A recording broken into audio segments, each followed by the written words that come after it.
സംസ്ഥാനത്തെ medical college ഡോക്ടർമാർ സമ്പൂർണ്ണ പണിമുടക്കിലേക്ക്. വ്യാഴാഴ്ച സമ്പൂർണ്ണ പണിമുടക്ക് പ്രഖ്യാപിച്ചു. ശമ്പള വർധന ഉൾപ്പെടെയുള്ള ആവശ്യങ്ങൾ ഉന്നയിച്ചാണ് സമരം. അത്യാഹിത വിഭാഗങ്ങളിൽ മാത്രം സേവനങ്ങൾ ലഭ്യമാക്കുമെന്നും KGMCTA.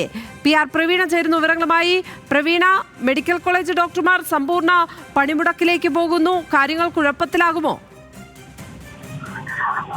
പ്രധാനപ്പെട്ട ആവശ്യങ്ങൾ പ്രവേശന തസ്തിക എൻട്രി കേഡറിലെ ശമ്പളത്തിലെ അപാകത പരിഹരിക്കുക, 2016 മുതലുള്ള ശമ്പള പരിഷ്കരണ കുടിശ്ശിക നൽകുക, പുതിയ മെഡിക്കൽ കോളേജുകളിലേക്ക് തസ്തികകൾ സൃഷ്ടിക്കുക തുടങ്ങിയ ആവശ്യങ്ങൾ ഉന്നയിച്ചാണ് 4 മാസമായി ഡോക്ടർമാർ സമരത്തിലുള്ളത്. എന്നാൽ തസ്തിക സൃഷ്ടിക്കുന്നതിൽ ഉൾപ്പെടെ സർക്കാർ ഇതുവരെ ഒരു നടപടിയും സ്വീകരിച്ചിട്ടില്ല എന്ന് മാത്രവുമല്ല, സമരത്തെ പൂർണ്ണമായും അവഗണിക്കുന്ന രീതിയാണ് കൈക്കൊള്ളുന്നതെന്നാണ് ഡോക്ടർമാരുടെ ആരോപണം. അതിൽ പ്രതിഷേധിച്ചാണ് ഈ വരുന്ന വ്യാഴാഴ്ച സമ്പൂർണ്ണ പണിമുടക്ക് പ്രഖ്യാപിച്ചിരിക്കുന്നത്. അന്ന് IP, OP വിഭാഗങ്ങളെല്ലാം ബഹിഷ്കരിക്കും.